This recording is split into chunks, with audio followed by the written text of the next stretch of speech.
Et si on remontait le temps?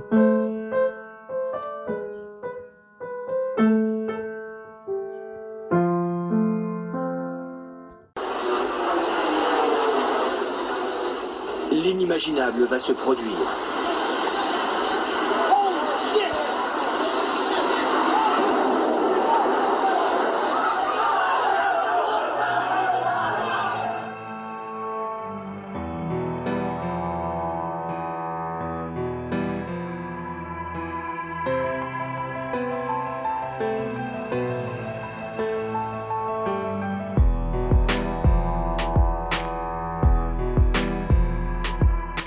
Bonjour et bienvenue à tous dans ce nouvel épisode de Back to News. Comme vous le savez bien, notre but est de revenir sur une date historique, sur un événement qui a marqué nos esprits. En ce mois de septembre, nous ne pouvions pas passer à côté de l'événement tragique du 11 septembre 2001. Pour les 20 ans de ces attentats, considérés comme les plus meurtriers jamais perpétrés, remontons le temps ensemble et rendons hommage auprès des 3000 victimes. Rappelons tout d'abord le contexte. Pour nous éclaircir, accueillons Monsieur Gauthier, professeur d'histoire-géographie au lycée Sonia Delaunay à Cesson. Bonjour à tous, bonjour Yann, bonjour Pierre. Bonjour Estelle. Alors on va donc commencer notre émission sur le thème du 11 septembre 2001. On a bientôt l'anniversaire, les 20 ans. Bienvenue Pierre Gauthier, pouvez-vous vous présenter? Alors je suis professeur d'histoire dans le secondaire au lycée Sonia Delaunay à Vers-Saint-Denis. Bienvenue à vous. Je vais te laisser Yann enchaîner avec nos premières questions. Tout à fait. Alors Pierre, bonjour. En septembre 2001, les États-Unis d'Amérique se trouvent sous la présidence de George W. Bush. Pouvez-vous nous rappeler déjà le contexte politique des États-Unis cette année-là? Et ensuite, quelles sont les principales préoccupations du gouvernement à ce moment-là? Alors bonjour Yann. Alors les États-Unis en fait en 2001 sortent de 8 années de présidence Clinton. Bill Clinton c'était un président démocrate qui a essayé en gros de diffuser un petit peu on va dire le modèle américain, donc le libéralisme, la démocratie dans pas mal de pays.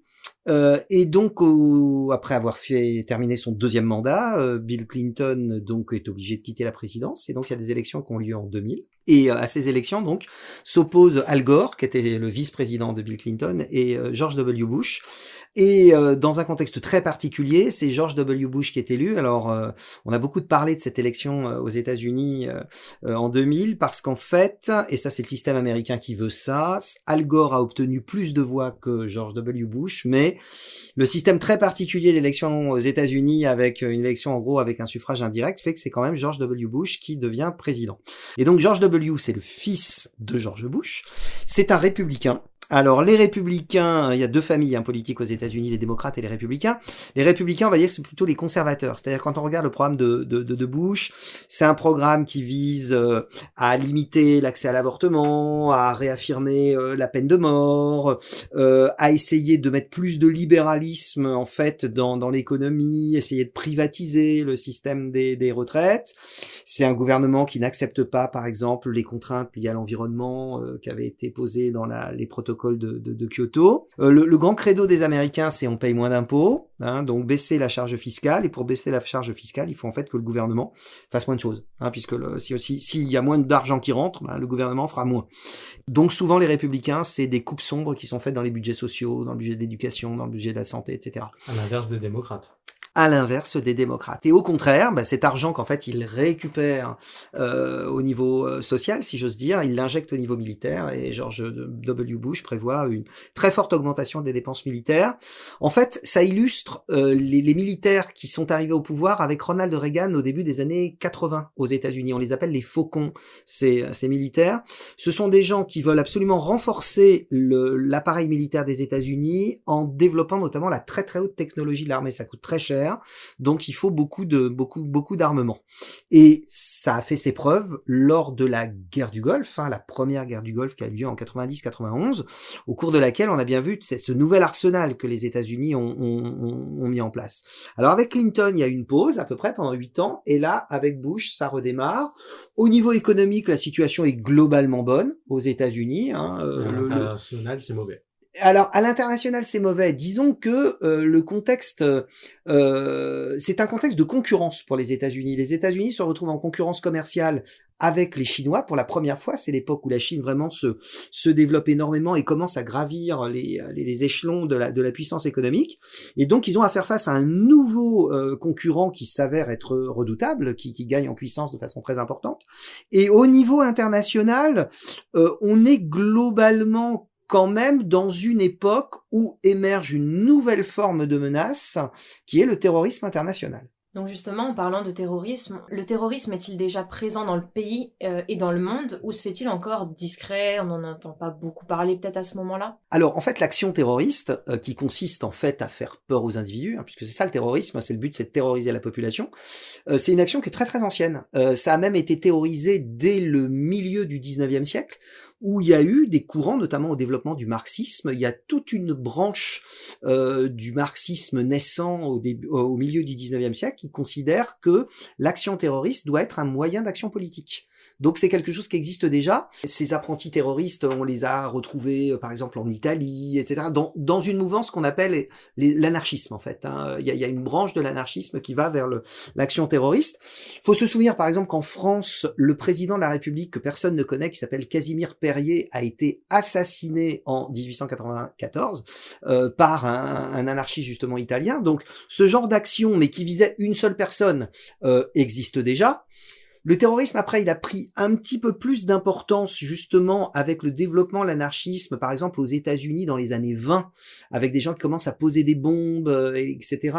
Il y a une affaire célèbre qui est l'affaire Sacco et Vanzetti, qui a secoué les États-Unis dans les années 20, où 2 Italiens ont été condamnés à mort pour anarchisme et donc pour attentat, sans qu'en gros on ait la preuve formelle que ça soit eux qui aient fait les choses. Mais ça existe vraiment, et puis ça va prendre une importance très très forte dans les mouvements de revendication de type nationaliste qui vont se développer avec la décolonisation, ou dans certains endroits du monde, comme par exemple Israël, où l'OLP, l'Organisation de libération de la Palestine, qui se constitue au début des années 60, va utiliser l'action terroriste, alors cette fois-ci avec détournement d'avions, prise d'otages, des choses qui vont entraîner à l'international des morts.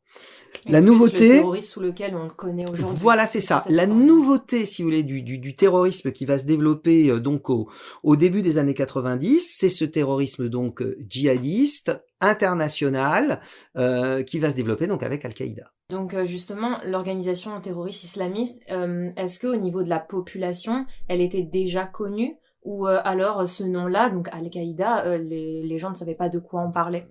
Alors on va rappeler que Al-Qaïda, ça veut dire la base, en fait, à l'origine. C'est une structure et une organisation terroriste qui est créée en 1987, qui n'est pas créée par Oussama Ben Laden. Oussama Ben Laden, au début, il est le financier, en fait, de cette organisation.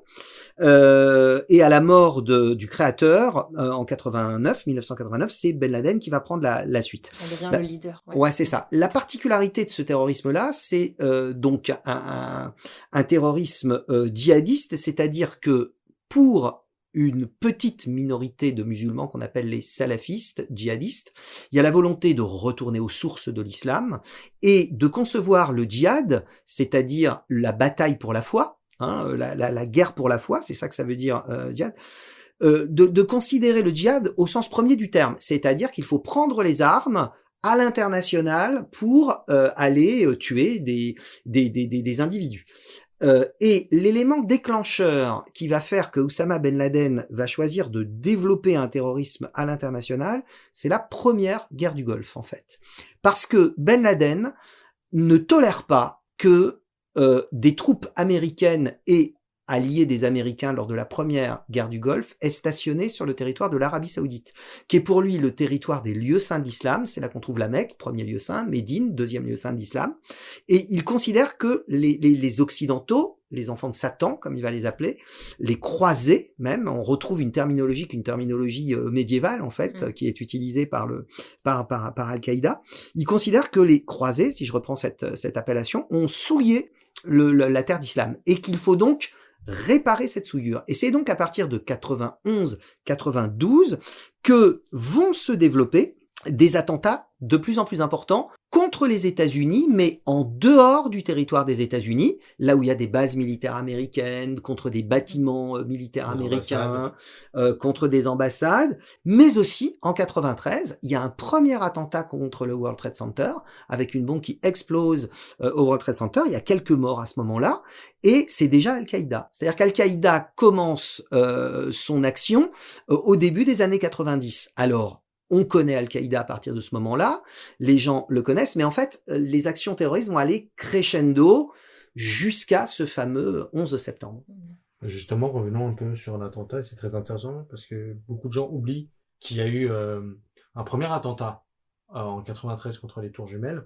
On parle beaucoup du 11 septembre. Pourquoi en fait ces attentats-là sont célèbres? Pour rappel, ces attaques ont été les plus meurtriers jamais perpétré en tout cas sur le sol américain. Le bilan officiel est de 2977 morts et de 6291 blessés. Est-ce que vous pouvez déjà nous refaire un petit déroulé de ces attentats suicides? Et ensuite, par quels moyens le détournement d'avions, quels monuments ont été visés, dans quel but qui est de la commanditaire de ces attentats? Ok, alors il y a plein de questions dans votre question. Alors on va les prendre. La première, c'est déjà qu'est-ce qu'il y a de particulier là-dedans. Je crois qu'il y a deux choses de particulières qui font que ça a choqué et que les gens se souviennent de ce moment-là.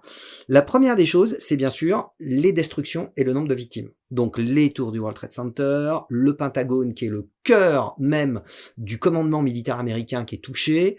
On sait aujourd'hui que sans doute le Capitole, qui est le lieu où se réunissent les deux assemblées législatives des États-Unis, ou la Maison Blanche, était sans doute la cible de l'avion qui s'est écrasé en Pennsylvanie. Qui a été rebellé par les passagers. Voilà, où il y a eu une rébellion effectivement des passagers à ce moment-là. Donc ça, c'est un premier élément avec bien sûr presque 3000 morts sur des attaques. Si vous voulez, c'est la première action qui est une action de terrorisme de masse. Au sol américain. C'est-à-dire, alors, déjà de terrorisme de masse. C'est-à-dire que jusqu'à présent, il y avait des dizaines de morts. Là, on a des milliers de morts. Donc c'est l'axe que suit Al-Qaïda à ce moment-là. Leur but, c'est de faire des actions extrêmement spectaculaires en tuant un maximum de personnes. Et d'ailleurs, ils vont continuer après 2001, les attentats dans le métro, dans le train à Madrid, où il va y avoir plusieurs. Le but, c'est de vraiment choquer l'opinion internationale, frapper l'opinion publique, terroriser les gens par le nombre de victimes innocentes. C'est le but de l'attentat. On s'attaque à des gens qui n'ont rien à se reprocher. On prend des victimes innocentes. C'est ce qui fait le plus mal. Mais oui, c'est justement ça. Et plus c'est abominable, mieux c'est pour eux. Voilà. Donc ça, c'est un premier élément. Le deuxième, bien évidemment, c'est qu'on va toucher les États-Unis au cœur du territoire des États-Unis. Il faut savoir que jamais les États-Unis, en dehors de l'épisode de 1941 de l'attaque des Japonais sur Pearl Harbor, jamais le territoire américain n'a été attaqué. Les États-Unis sont attaqués quasiment pour la première fois sur leur sol, et pas n'importe où, sur les emblèmes de leur puissance, les emblèmes de leur puissance économique, le World Trade Center, de leur puissance militaire, le Pentagone, de leur puissance politique si jamais il y avait eu le Capitole ou la Maison Blanche. Donc c'est un attentat hyper préparé et extrêmement impressionnant. Alors, l'attentat en lui-même, c'est 4 avions qui vont être détournés en fait de leur point d'origine. Les 2 premiers vont s'écraser sur les tours nord et sud du World Trade Center. Tout le monde revoit cette image du deuxième avion qui vient et qui s'encastre sur la deuxième tour jumelle. Dans le même temps, le Pentagone est bien lui-même atteint par un avion qui s'écrase. Alors on n'a pas les images, mais on a sur place des morceaux de la carlingue, des réacteurs, des roues qui montrent bien qu'il y a eu un avion, mais a priori l'impact a été avec une telle violence que l'avion s'est désagrégé et que même les caméras qui surveillent le Pentagone n'ont pas pu prendre véritablement l'avion qui s'est écrasé. Et puis le 4e avion donc avait sans doute pour cible les 2 lieux politiques qu'on a évoqués tout à l'heure, c'est-à-dire le Capitole et la Maison Blanche, mais effectivement ça se produit après qu'il y ait eu les attentats sur les 2 tours jumelles, après l'attentat du Pentagone, et on sait que les passagers ont été informés, ont su ce qui se passait, se sont rendus compte que leur avion avait sans doute une cible et qui se sont rebellés, et qu'en gros ça a entraîné le crash de l'appareil.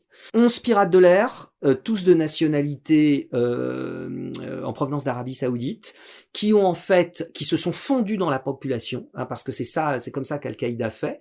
Des gens rentrent à l'intérieur des pays et sont ce qu'on appelle des cellules dormantes, c'est-à-dire qu'ils font rien. Ils ont pris des cours de pilotage en Floride. Alors après coup, bien évidemment, les pilotes ont dit, c'est curieux, effectivement, ils demandaient toujours à décoller et jamais à apprendre à atterrir. Ça les a pas frappés sur le moment, mais ils ont pris des cours de pilotage. Et en fait, et c'est comme ça qu'Al-Qaïda fonctionne, quoi. On n'a pas besoin d'énormément d'argent pour faire ça, hein. Donc chacun le faisait dans son coin. Et à un moment donné, un signal a été donné. Alors, il faut pas imaginer Ben Laden qui dit c'est maintenant que vous y allez. Il y a une part d'organisation sur place, d'autonomie sur place. Et l'action terroriste s'est mise en place avec, dès le matin, ces terroristes qui se sont embarqués sur des vols et qui ont donc détourné avec des couteaux, en fait, avec un armement qui a dû passer, en fait, la détection, hein, voilà, les barrières de sécurité, et qui ont fait... voilà. C'est pour ça que maintenant, sur les avions, vous avez plus de couverts en métal, etc. Voilà, parce ça que s'est bien renforcé depuis. Exactement. Donc, c'était une sorte de début de terrorisme d'intérieur, en fait. Exactement. Alors, en fait, il y a cette nouvelle forme de guerre, en fait, qui se développe depuis le début des années 90, où effectivement, la guerre est présente sous forme d'actions terroristes à l'intérieur de pays européens. La France a été victime de pas mal d'attentats terroristes à ce moment-là aussi, et les États-Unis sont touchés pour la première fois.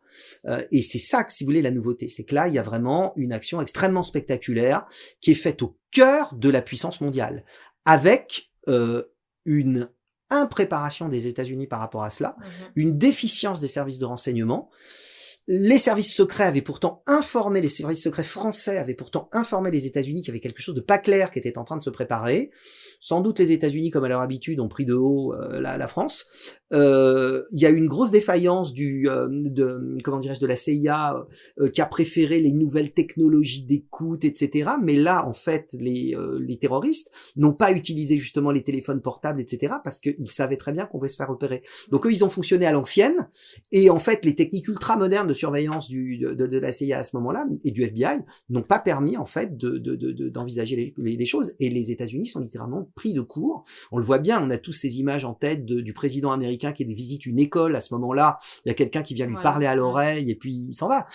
Les États-Unis ont été vraiment pris de court à ce moment-là. Et puis même, il y a un audio très célèbre où, dans plusieurs reportages, si vous allez sur Internet et que vous tapez, on entend notamment une communication entre les tours de contrôle qui appellent les F-16 à abattre les avions et qui disent au début, on soupçonne d'avoir des pirates qui ont pris des avions, et les pilotes qui disent c'est bien vrai ou c'est un exercice. Et la réponse des pilotes c'est non, là c'est sérieux. On voit tout de suite qu'ils sont pris de court, ils n'avaient pas anticipé ça. Bah oui, et puis abattre un avion au-dessus de New York, justement, c'était problématique, hein, les débris tombent, enfin c'était quasiment pas possible. C'est une grande ville, il y a beaucoup de monde, beaucoup de vies sont en jeu. Donc, tout à fait. En fait, les États-Unis ont été pris au piège complètement. Voilà, on n'était pas prêts. Donc justement, pour revenir donc sur cet événement, on voudrait savoir, est-ce que vous personnellement, vous vous rappelez de ce que vous faisiez ce jour-là, ou alors c'est peut-être trop loin, mais est-ce que ça vous a marqué, ou vous vous rappelez même à ce moment-là où vous étiez, ce que vous faisiez, ou vous aviez peut-être regardé le direct à ce moment-là ou pas? Alors je me souviens parfaitement, et je crois que tout le monde se souvient, ça fait partie des événements qui ont forcément marqué une vie. En fait, j'étais avec un ami, on rendait visite à un autre ami, et je me vois très bien rentrer chez cet ami qui me dit regarde à la télé, il y a quelque chose d'incroyable, et c'est le moment justement où le deuxième avion percute les tours. C'était en direct, il y avait toutes les caméras qui étaient braquées là-dessus, et on est resté là-dessus en se disant mais c'est pas possible, qu'est-ce qui est en train de se passer?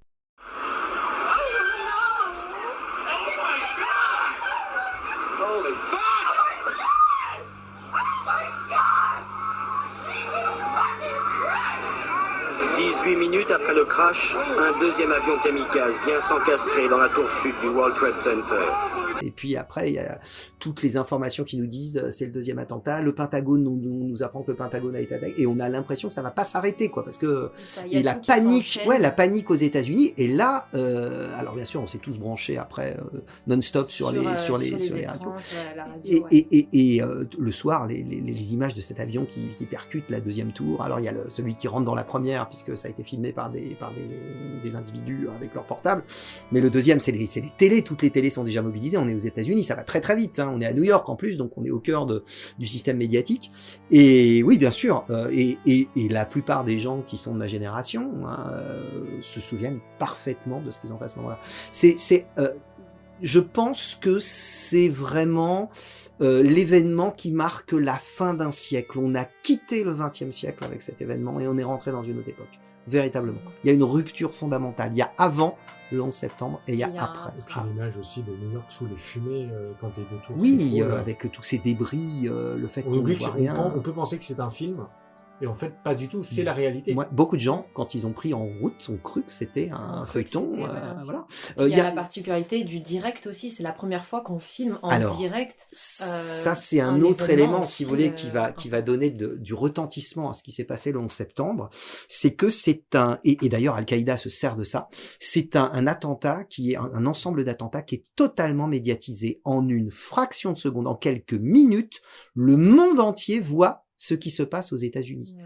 Et évidemment, ça donne un retentissement considérable. C'est ce que voulaient bien sûr les terroristes. Ouais. L'action est tellement extraordinaire que la couverture médiatique est internationale et que la terreur d'Al-Qaïda, bien évidemment, va monter à partir de ce moment-là. Mais c'est dans la stratégie, si vous voulez, des terroristes que de s'appuyer sur une médiatisation qui est très très importante. Oui, leur but évidemment de faire le plus de bruit possible, d'être le plus tout à visible. Fait. Pour inquiéter, pour terroriser un maximum de personnes. Les médias, il me semble, pendant 24 heures non-stop, n'ont pas arrêté sur toutes les chaînes, tous les médias internationaux. Mm-hmm. Et quand je vous dis que ça a marqué les gens de ma génération, ça a marqué les enfants de cette époque-là, puisque moi-même ayant des enfants, ils étaient à l'école maternelle à ce moment-là, et je me souviens que l'institutrice leur a demandé de dessiner ce qui s'était passé, parce que tous les enfants en parlaient.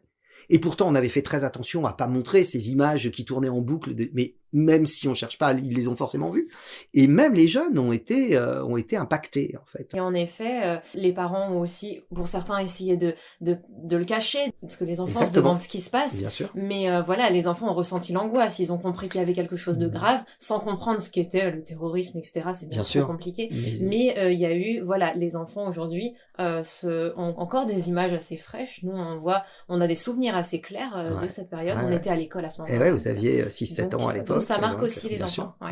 C'est clair. À ce moment-là, il y a eu beaucoup de critiques qui ont visé l'administration Bush, le gouvernement américain. Il y a eu des soupçons. Il y a eu... Comment expliquer qu'autant d'Américains contestent la version couramment admise, donc de l'attentat, le déroulement des attentats aussi, qui a été beaucoup contesté, et même encore aujourd'hui, on peut encore l'entendre. Comment expliquer cette méfiance à ce moment-là envers l'administration Bush? Ouais. Bah, écoutez, là, en fait, on est au cœur. On est au cœur du complotisme, en fait, qui s'est développé.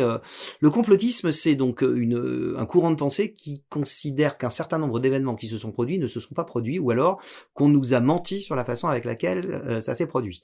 Ça se développe beaucoup depuis une trentaine d'années, on va dire, depuis à peu près les années 90, mais il y a vraiment un très fort regain depuis les années 2000, et en ce moment, on le voit très très bien avec le coronavirus, on le voit très bien avec la vaccination. Il y a des gens qui sont persuadés qu'on nous injecte des puces. Le problème, c'est que en gros, aujourd'hui, des gens contestent systématiquement tout ce qui va être dit. Donc le complotisme aux États-Unis, il est très important dans une partie de l'opinion publique. On l'a bien vu avec toute cette mouvance qui tournait autour de Donald Trump, avec des tas de choses qui sont remises en question. On les a vus, ces gens, ce gars avec les cornes là qu'on a vu lors de l'attaque du Capitole, etc. Alors lui, c'est vraiment un des leaders de ces mouvances. Ce sont des mouvances souvent qui politiquement sont très très à droite, racistes. Je vais pas dire pro-nazis, mais quasiment. Donc c'est des gens extrêmement dangereux, bien sûr. Et ces complotistes en fait remettent en cause tout. Alors ça commence par les Américains n'ont jamais marché sur la Lune. Un certain nombre d'individus ont regardé comment les tours étaient tombées. Donc elles tombent de façon verticale, et que si vous regardez bien, quand on dynamite une tour, quand on fait un travail de démolition des anciens immeubles, etc., on va placer des pains de plastique, d'explosifs à l'intérieur à des endroits savamment étudiés. Et effectivement, on fait sauter le truc, et quand vous regardez bien les images, ça tombe droit. C'est-à-dire exactement comme les tours sont tombées. Et donc là, tout de suite, on a commencé à dire, c'est le gouvernement américain qui voulait attaquer l'Afghanistan, qui a choisi d'imaginer les choses et qui aurait mis des pains de plastique sous les tours jumelles et que ça serait tombé. En fait, la plupart des physiciens sérieux vous diront que les tours, elles sont tombées tout à fait normalement, c'était de l'alu, c'était du verre, c'est tombé comme ça devait tomber. Il y a rien il y a aucun complot là-dedans. Et ça, c'est parce qu'on est à l'heure actuelle dans une époque où se développe le complotisme. C'est quelque chose qui est né aux États-Unis, le fait de remettre systématiquement en question des vérités avec un principe. De toute façon, les politiques nous mentent, les politiques ont des arrière-pensées, les politiques veulent nous manipuler, etc. Est-ce qu'on peut dire aussi que ces attentats ont été l'élément déclencheur de la guerre contre le terrorisme dans le monde? Alors, oui, dans le sens où très vite, dès le soir même ou le lendemain, George Bush fait un discours extrêmement fort dans lequel il dit que maintenant il faut rentrer en guerre contre le terrorisme. Et il demande donc à tous les pays qui veulent le suivre d'engager des représailles militaires contre des États qu'il va appeler les États voyous. Il désigne 7 États, c'est 7 ou 8, je crois que c'est 7 États, dont l'Afghanistan, mais dedans on trouve aussi le Yémen, on va trouver la Syrie, on va trouver l'Irak à l'époque, on trouve l'Iran, on trouve la Somalie, on trouve la Libye, qui sont des États qui pour lui sont des États qui sont des États terroristes dans le sens où ils abritent des activités terroristes, et pour lui il faut utiliser la force armée pour abattre ces systèmes. Et donc en décembre 2001, 3 mois après les attentats, une attaque est lancée par les États-Unis contre l'Afghanistan. Ça va être la deuxième guerre d'Afghanistan, destinée à chasser du pouvoir les talibans, qui ont pris le pouvoir, ces talibans qui se sont installés au pouvoir en 96 et qui ont instauré donc un régime islamiste extrêmement dur, djihadiste, donc qui abrite les terroristes d'Al-Qaïda. Donc en fait, avec l'aide des Français et des Anglais notamment, il y a cette deuxième guerre d'Afghanistan qui est lancée et qui va aboutir à la destitution du pouvoir des talibans qui vont être chassés du pouvoir et qui vont se replier dans les montagnes afghanes et du côté du Pakistan, ouvrant une voie à une volonté des États-Unis de créer en Afghanistan une démocratie, un système pro-américain dont les derniers jours nous ont montré qu'ils n'avaient pas tenu. Parce que les États-Unis sont très forts pour dégager un système politique, hein, ils ont la puissance militaire pour, ça ils savent faire. Mais en gros, ils savent pas faire au niveau de la reconstruction. Donc, quelles actions étaient mises en place par l'administration Bush, donc vous y avez déjà plus ou moins répondu, puis ensuite par Barack Obama plus tard, donc à son arrivée à la présidence en 2009, quelles actions étaient mises en place par la suite par lui pour lutter contre le terrorisme intérieur, et est-ce que ces actions ont été considérées comme efficaces réellement? En fait, l'action des États-Unis contre les États voyous, elle s'est poursuivie après, puisqu'en 2003, il y a eu la guerre contre l'Irak, qui a chassé du pouvoir Saddam Hussein pour essayer d'établir un nouveau régime, dont on sait aujourd'hui qu'il a abouti à un chaos incroyable en Irak, avec eu des guerres, une espèce de guerre civile entre les chiites et les sunnites, avec des attentats qui ont lieu de façon très importante. Il y a eu des actions américaines pour essayer de contrer aussi des actions terroristes dans un certain nombre d'autres pays. Donc la stratégie de George W. Bush, ça a été une stratégie de guerre véritablement contre ces États. Alors la Syrie, il peut pas, parce que la Syrie a comme allié la Russie et donc c'est impossible d'attaquer la Syrie. L'Iran, le problème c'est que l'Iran a un énorme impact sur une partie du monde arabe, le monde chiite, et que attaquer l'Iran, ça serait extrêmement déstabilisant, ne serait-ce que parce que l'Iran peut bloquer le détroit d'Ormuz, qui est la porte de sortie de tout le pétrole qui arrive en Europe, donc ça aurait des conséquences énormes. Donc voilà, il y a une prudence qui a été faite par rapport à cela, mais sinon les États-Unis ont essayé d'avoir une stratégie de dégaging, comme on dit aujourd'hui, c'est-à-dire on dégage les dictateurs qui abritent des terroristes et on essaie d'établir une démocratie derrière. Ni en Irak, ni en Afghanistan, ça n'a fonctionné. Donc c'est un petit peu le problème. Barack Obama, il poursuit les actions de George Bush, mais n'oublions pas qu'il fait la promesse de retirer les soldats américains d'Irak. Le nombre de soldats qui est en Afghanistan, il en reste encore quelques-uns, les derniers sont partis là à la suite de la reprise du pouvoir par les talibans, mais voilà. Donc c'est aussi sous Barack Obama que est repéré Oussama Ben Laden et qu'il est exécuté par un commando américain. Donc c'est le point d'aboutissement de cette traque qui avait lieu depuis plus d'une dizaine d'années. Mais Barack Obama a une politique qui est beaucoup moins agressive que celle de George W. Bush. Pour revenir un petit peu sur les attentats, on sait tous que ça a été vécu par presque des centaines de milliers de gens à travers le monde. Est-ce qu'on peut dire qu'il y a eu un choc psychologique considérable sur les images de l'avion qui heurte les deuxièmes tours, les gens qui se suicident en direct pour échapper aux flammes, et avec les nouvelles technologies, on peut dire, de déploiement qui a été mise en place, est-ce qu'on peut dire que l'impact psychologique de ce drame a été encore plus considérable? Il y a eu un retentissement mondial. En fait, c'est un attentat qui s'est déroulé aux États-Unis, mais qui a été et qui a eu une répercussion à l'échelle internationale. Avec toute la médiatisation qu'il y a eu, ça a été énorme. En plus, il faut voir que les conséquences économiques de l'attentat ont été extrêmement importantes parce que toutes les bourses mondiales au lendemain de ces attentats ont dévissé. Donc, il y a eu des impacts au niveau international extrêmement importants. Alors oui, disons que c'est un attentat qui s'inscrit complètement dans l'hypermédiatisation qui commence à se développer à ce moment-là, ce qui fait, comme on l'a dit tout à l'heure, partie de la volonté des terroristes. Pourquoi c'est important de laisser une trace aujourd'hui, de se rappeler de cet événement, d'en parler aussi aux générations futures? On le voit aussi, la volonté de laisser vraiment cette trace avec la reconstruction. Il y a eu un mémorial, un musée, etc. sur le site du World Trade Center. Pourquoi c'est important en fait de le garder en mémoire? Alors, parce que je crois que là, on rentre dans le devoir de mémoire par rapport à quelque chose d'extraordinaire. C'est pas les 6 millions de morts du génocide contre les Juifs en 1900, dont on se rend compte en 1945, mais c'est le plus grand attentat, le plus grand crime de masse au niveau attentat qui a été perpétré.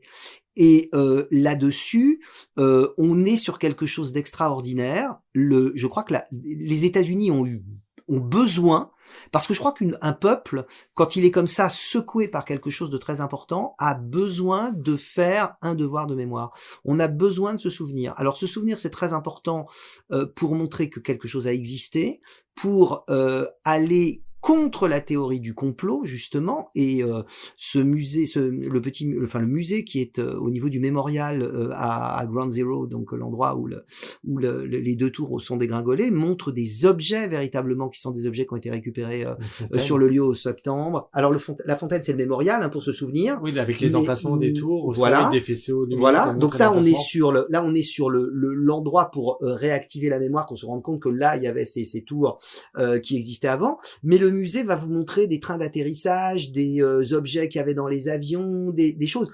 Parce que justement, il y a des gens qui disent ça n'a pas existé et qu'il faut aller à l'encontre de cela.